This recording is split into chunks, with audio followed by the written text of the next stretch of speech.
Normalmente, acordar porque você tem que ir ao banheiro é irritante, mas em 26 de maio de 2013, acordar e deixar o beliche para ir ao banheiro foi uma decisão que salvou a vida de Harrison Ojegba Okene, de 29 anos. Por uma estranha reviravolta do destino, Harrison acabou sendo o único sobrevivente de um barco afundado no mar. Ele pode reivindicar um título único. Ele é a pessoa conhecida no mundo que sobreviveu no fundo do mar por quase 3 dias. O Golfo da Guiné, no sudeste do Oceano Atlântico, é rico em camadas carregadas de petróleo do fundo do mar sedimentar. Muitas operações de perfuração de plataformas de petróleo em alto mar pontilham a costa africana aqui. Em 26 de maio, a cerca de 32 quilômetros de Escravos, na Nigéria, em mares agitados, 3 rebocadores lançavam e guinavam enquanto realizavam funções de reboque de tensão em um navio-tanque Chevron que se abastecia na amarração número 3 da boia única.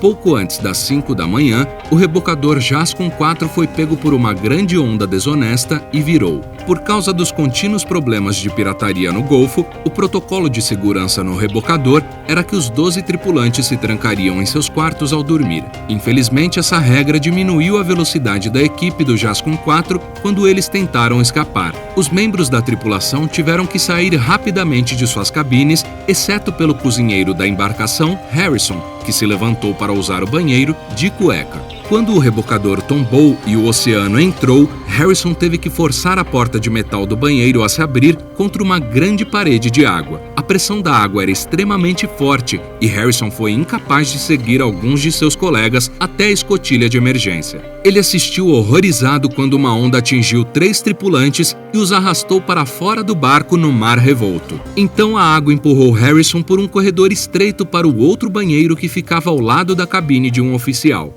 Atordoado e machucado, mas milagrosamente ainda vivo, Harrison segurou um lavatório virado para manter a cabeça acima da água no banheiro de 1 metro quadrado. O barco afundou quase 30 metros e finalmente caiu de cabeça para baixo no fundo do mar. Quando o rebocador virou, houve uma operação de resgate imediata lançada com outros barcos na área e um helicóptero. Uma equipe de mergulho localizou rapidamente os destroços e marcou o local com boias. Eles bateram no casco. Harrison bateu de volta, mas eles não o ouviram. Como os mergulhadores não estavam preparados para o mergulho profundo, eles só puderam permanecer na profundidade dos destroços por um período limitado. O resgate foi cancelado devido a nenhuma evidência de sobreviventes. Depois de quase 1 dia no banheiro, Harrison teve coragem de deixar sua pequena bolsa de ar. Na escuridão total, ele nadou e entrou no escritório do engenheiro. Milagrosamente, havia outra bolsa de ar aqui também, com cerca de 1,20 m de altura na estimativa de Harrison.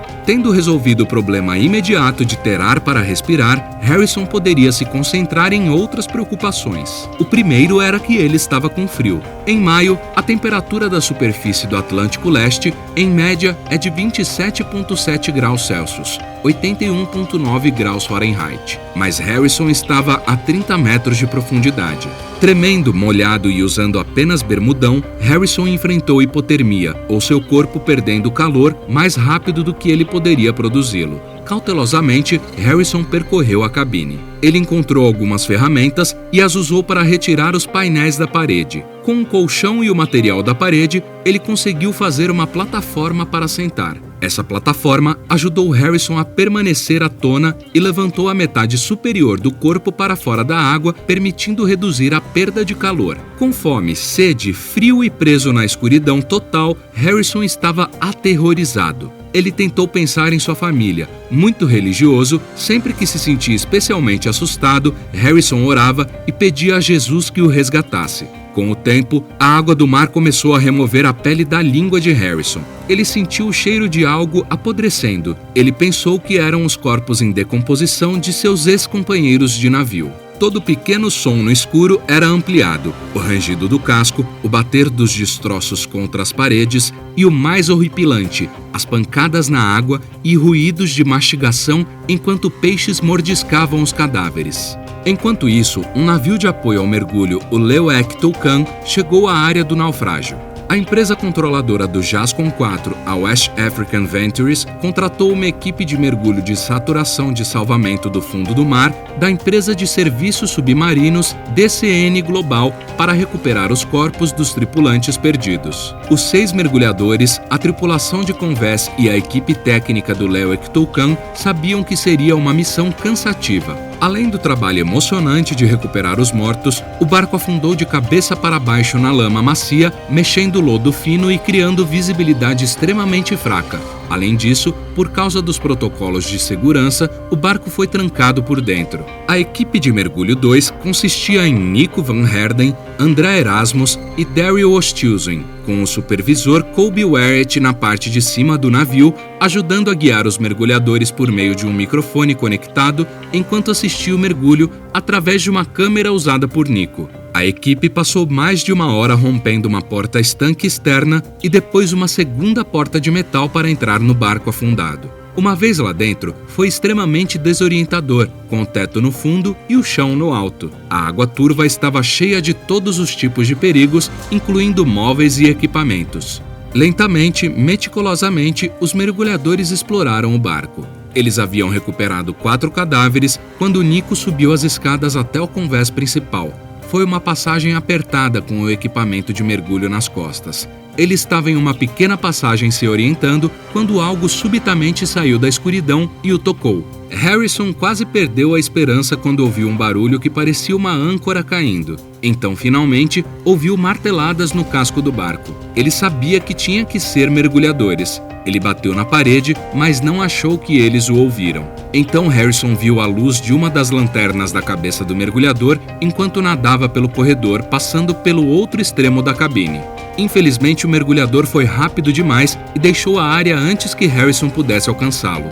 Mas então chegou o momento mágico. Você pode ter visto a incrível e surreal filmagem de resgate do vídeo de Nico quando ele vê o que acredita ser outro cadáver. Ele toca a mão do cadáver e a mão inesperadamente aperta a dele.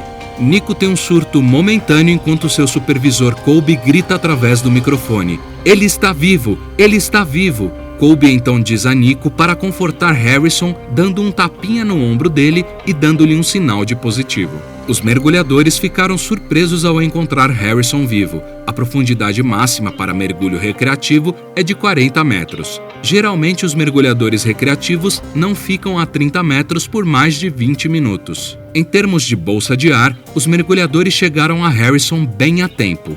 Um ser humano inala aproximadamente 10 metros cúbicos de ar a cada 24 horas. No entanto, como o barco estava sob pressão no fundo do oceano, os cientistas estimam que a bolsa de ar de Harrison havia sido comprimida por um fator de cerca de 4.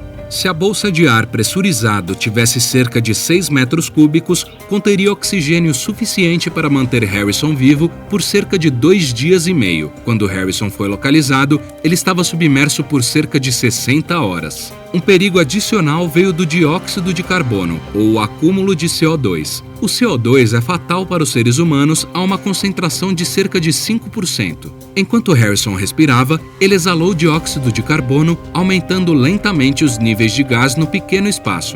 No entanto, o CO2 é absorvido pela água, e espirrando a água para dentro de sua bolsa de ar, Harrison inadvertidamente aumentou a área de superfície da água, aumentando a absorção de CO2 e ajudando a manter o gás abaixo do nível letal de 5%. Os mergulhadores descrevem Harrison como envenenado por CO2, sendo ofegante e delirante quando o encontraram.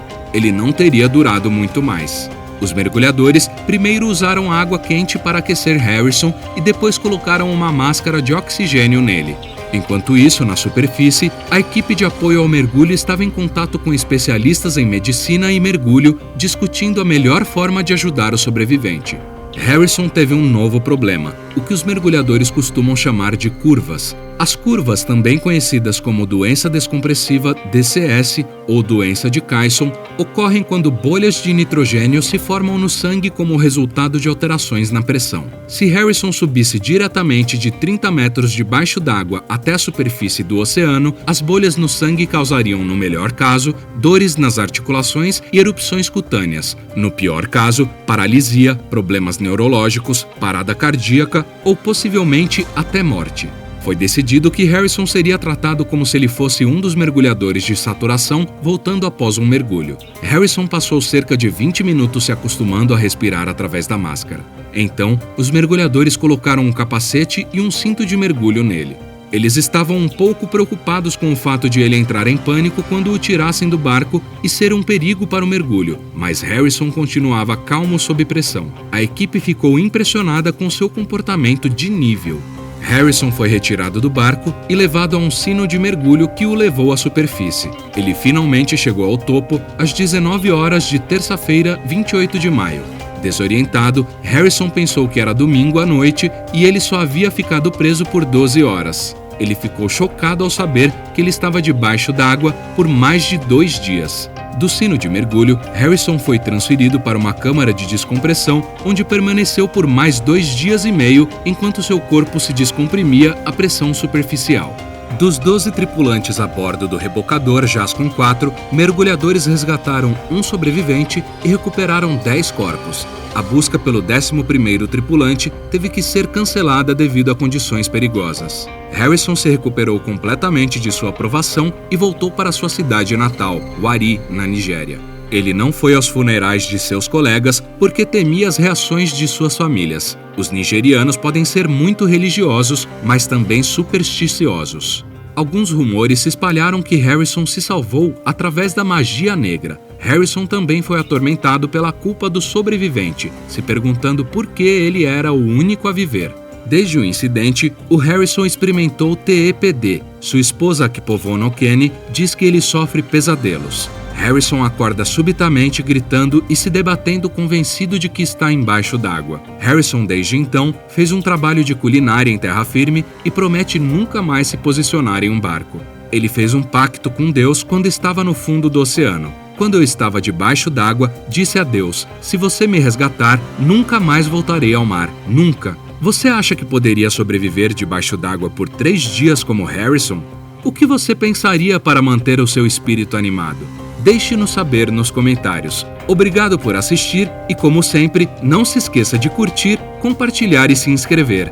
Vejo você na próxima vez.